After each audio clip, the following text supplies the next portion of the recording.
Assalamu alaikum and welcome back to Salam Britain.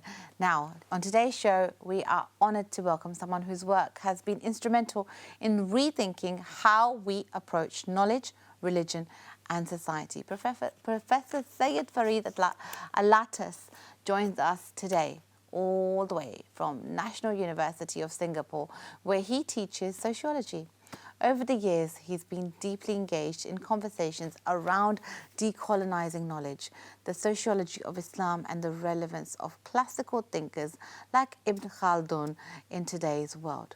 His work encourages us to see beyond dominant narratives and to discover, or should I say rediscover, intellectual traditions that have too often been overlooked. It's a real pleasure to have him with us today.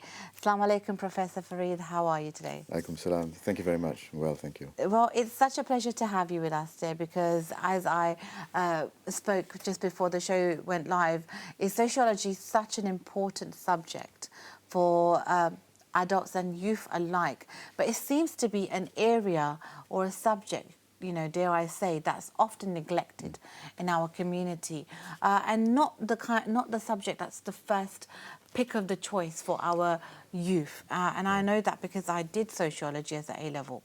So, and I remember in my classroom, very few Muslims opting to do that topic. So on that note, please tell me about who is Farid Alatas and what drew him towards sociology to begin with? Among my various identities, I am a sociologist, as you pointed out. The reason why I chose to study sociology was simply because my father was a sociologist. No, he was quite a prominent sociologist. And I grew up together with my siblings, when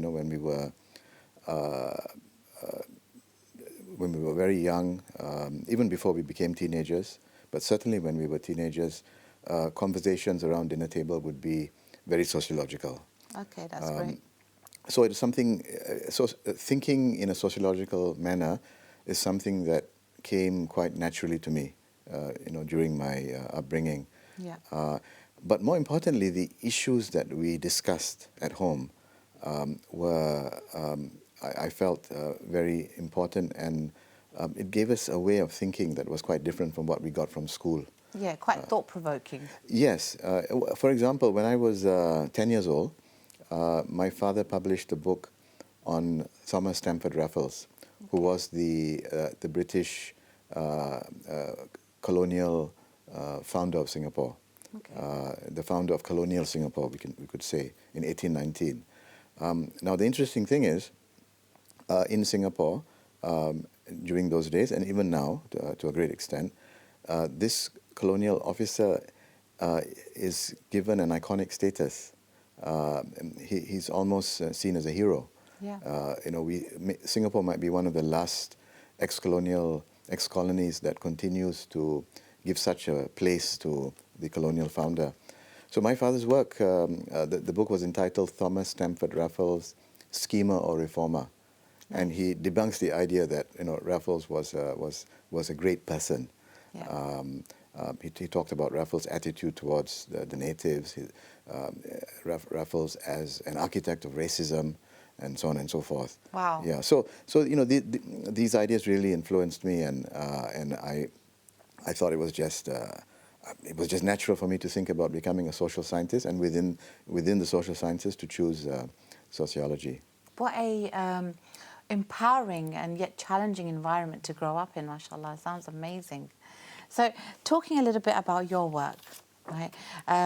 Because you spent a lot of time in Malaysia and Singapore teaching sociology. How have both of these environments, which are quite different from one another, shaped the way you teach and also your academic and intellectual outlook towards everything as a whole? Well, so I'm a Malaysian, but I've spent 3 decades teaching at the National University of Singapore. Wow, subhanAllah.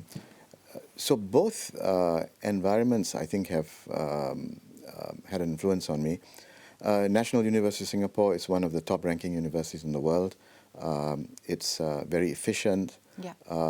It provides, a space to read, to study, to teach. We are not overburdened with teaching, so we have a lot of time to think, contemplate, to do research, to write, to travel for conferences and research projects. So I think Singapore has been very good to me in terms of providing me that atmosphere to do what I want to do in terms of my research. But Malaysia has a different role in my intellectual development. Unlike Singapore, Malaysia is not a country where everything works.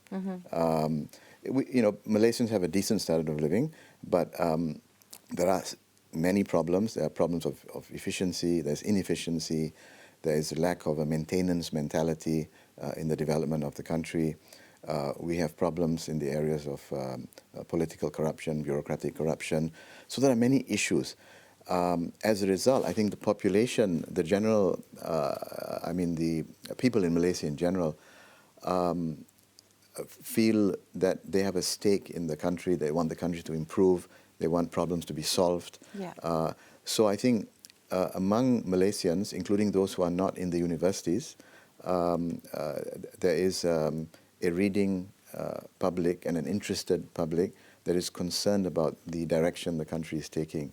Yeah. So consequently, there's more interest in knowledge, right? Yeah. So I find more engagement with people in Malaysia rather than in Singapore in terms of intellectual issues, current affairs, issues, for example, the state of the world, the coloniality of the world, what is happening around the world in terms of domination by hegemonic powers such as the United States. Yeah, yeah. How does that affect Malaysia? How does it affect our region? Yeah. What about cultural development? What about intellectual development? Are we dominated by external forces, or do we draw from our own intellectual traditions? What about governance in Malaysia? How are we doing? Why do we not seem to be able to reform in the way that we want reform? So these are issues that people are concerned with. Yeah. Let me put it this way: there's a greater role for a public sociologist, a public intellectual in Malaysia. In Malaysia, yeah, because people are receptive to ideas; they're interested in ideas. And they want to work towards changing the narrative for their future generations. Yes. So they're more welcoming to the theories that you bring to the table, mashallah. Whereas in Singapore, everything works so well. Yeah. That it seems like there's little room for improvement. And therefore little to discuss. SubhanAllah. Yeah. I mean, that is one incredible model of a country. So, mashallah, you've kind of had the privilege of having the experience of that and then being able to go into Malaysia and have the experience of that as well, mashallah. That's amazing. Now, one of the major themes in your work is decolonisation of social sciences, which is incredible. Now, we have a lot of viewers who are unaware of what sociology is, what social sciences are, right? What does that term mean? So let's dissect it a little bit. Let's talk about what it means in practical terms. And then also, I need our audience to understand why it's so important in today's day and age. Well, so sociology is the study of society, right? But maybe to explain it so that it's more understandable, it's the study of any phenomena, any particular phenomenon from the point of view of group relations. Yeah. So, for example, we know the phenomenon of suicide.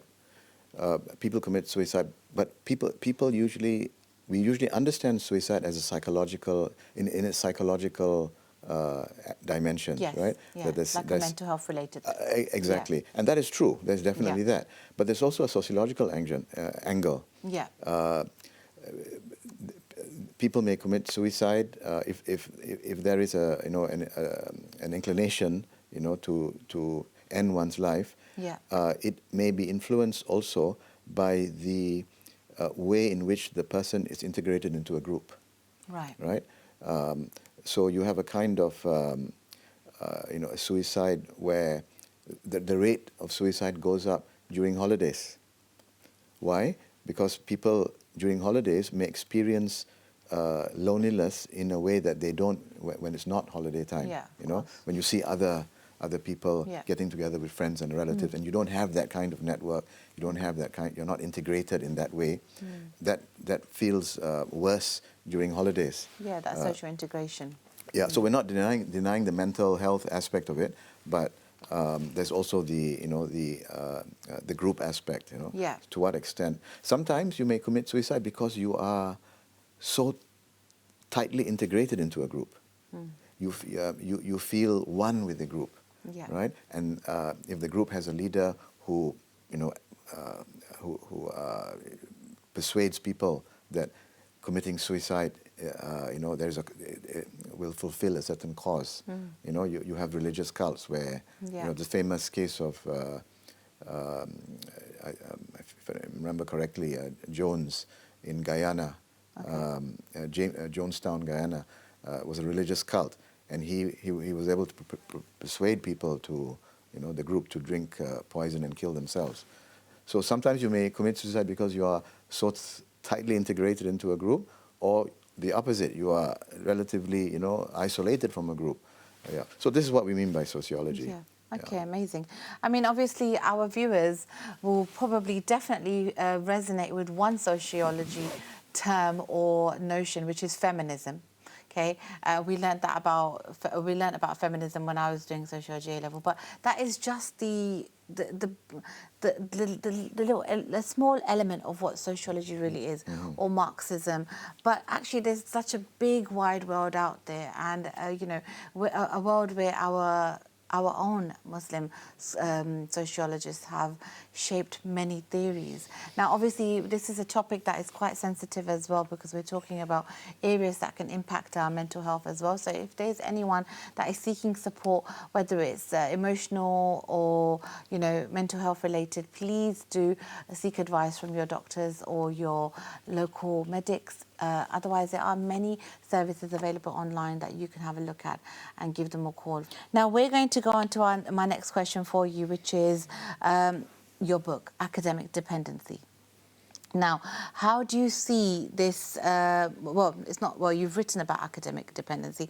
How do you see this playing out in universities across the global South, and what do you think are the consequences?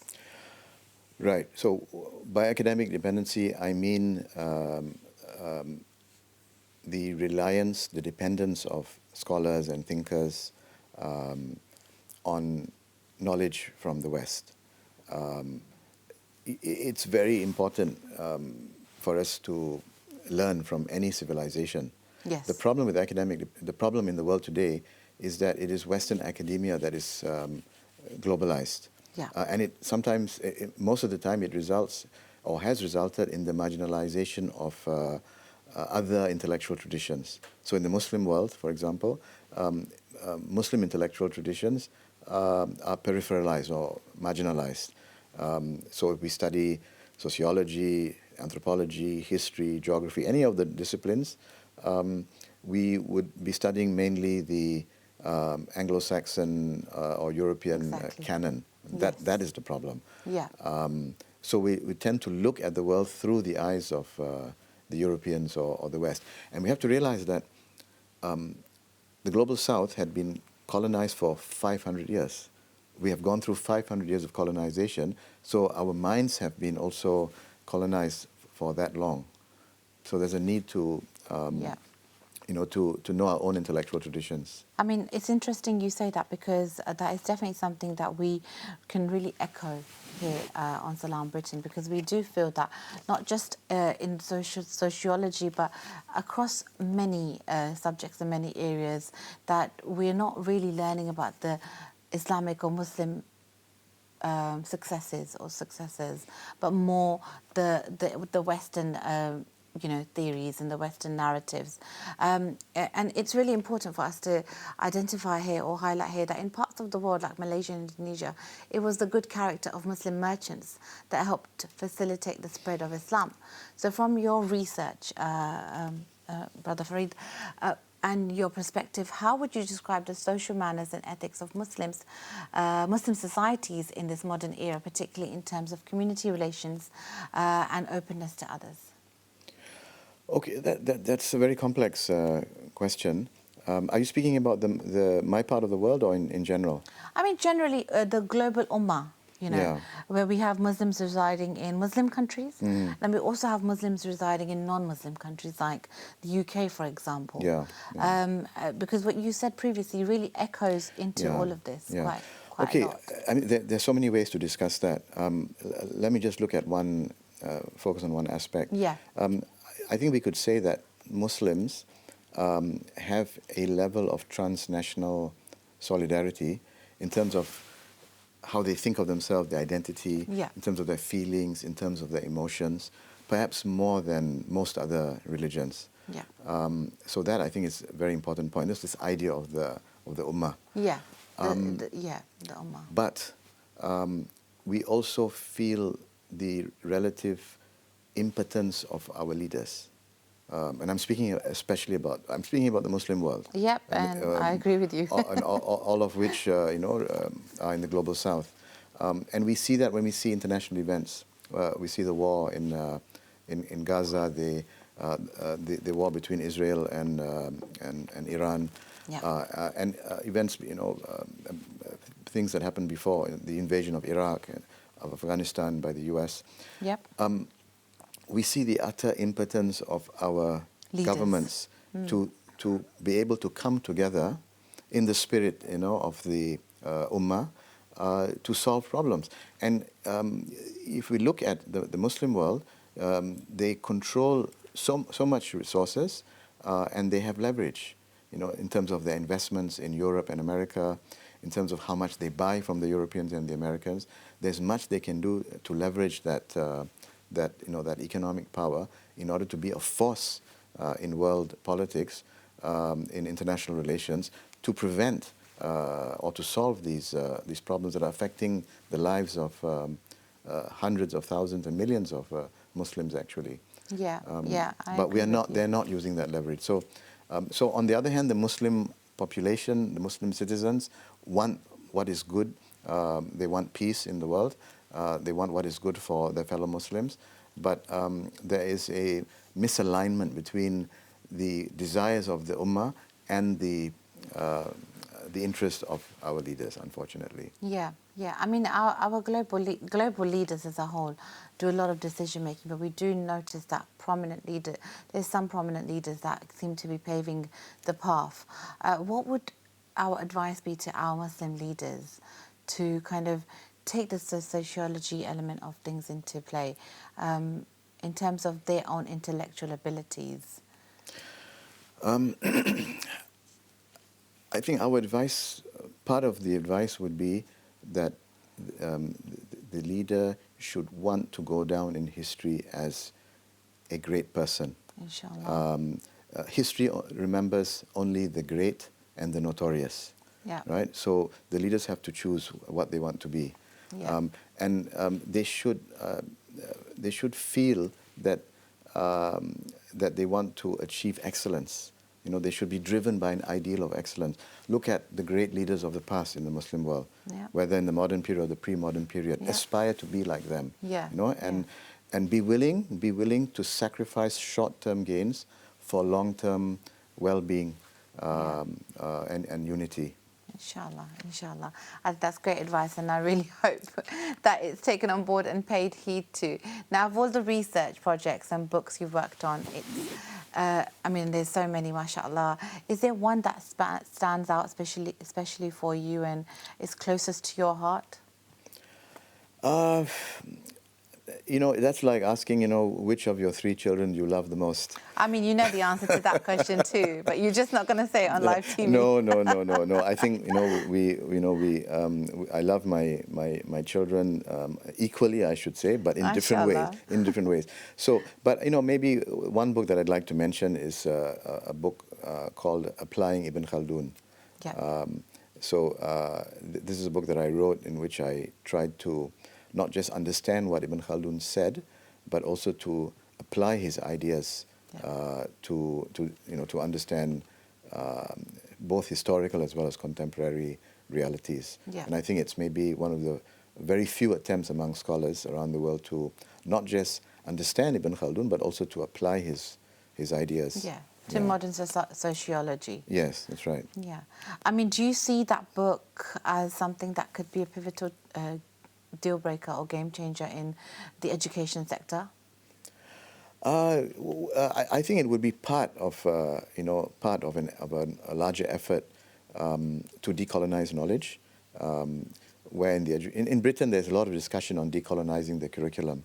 There's a lot of interest here, and books like mine, but there are also other books, other works written by scholars around the global south as well as within Britain, which can contribute to that. But there must be an effort, that comes from university administrators to encourage decolonizing knowledge, which simply means not to replace Western knowledge with other knowledge. But enhance it. It means to get people to be interested in all kinds of knowledge traditions. Yeah. We have that attitude when it comes to food. Yes. Nobody would say, we only eat Western food, we only eat English food, or we only eat French food, right? The French themselves have an interest, the British themselves have an interest in cuisine from all over the place. Same thing goes for music, right? Yeah. We don't reject incorporating certain musical instruments because they don't come from the West. Yeah. Or in the Muslim world, we don't reject the classical guitar because it's not, yeah, of course, of course. So we should have the same multicultural attitude towards knowledge creation. Yeah, yeah. It's interesting you say that. I definitely can echo what you're saying and agree with you. But why do you think that figures like Ibn Khaldun have been marginalized in mainstream? Why does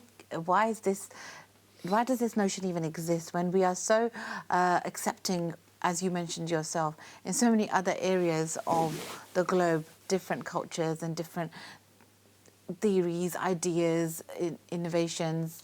Why do we struggle with the academic discussion of social theories when it comes to mainstream? I think in terms of popular culture, if you look at food and music, we're talking about markets as well. So definitely there would be a demand for anything which would sell, and also artists. If you look at the artists themselves, whether they are chefs or they are musicians, they are creative people, and their attitude is they're going to learn from anything, and they can be inspired by anything. Yeah. In the education sector, the problem is, as I mentioned earlier, just imagine much of the world was colonized. Yes. Some countries had been colonized for 300 years, for 400 years. In Indonesia, the Indonesians by the Dutch, the Filipinos by the Spaniards. The Spaniards colonized for centuries Latin America. So the influence of Western education, particularly British, French, American, is not something that happened over just a few years. It's been happening for hundreds of years. Yes. And, Western and not just Western, but Eurocentric ways of thinking, with all its biases and its silencing of indigenous voices, of native voices, has been really entrenched across generations. So it's very hard to get out of that mindset, especially when you do not know that your mind is colonized. Yes. So this is why it's so important for us to educate ourselves, so we can move away from being marginalized sociologists and actually mainstream sociologists. And on that note, I'm going to ask you your final question, and we've just got a few minutes left to wrap it up. What advice would you give to our young Muslims to pursue sociology when they're entering academia and think about studying these social sciences? What is that one golden piece of advice from you? Well, I would say learn to be inspired by ideas from all the civilizations, including your own intellectual heritage. SubhanAllah, great advice. Thank you so much. I wish you had been my sociology teacher. Thank you.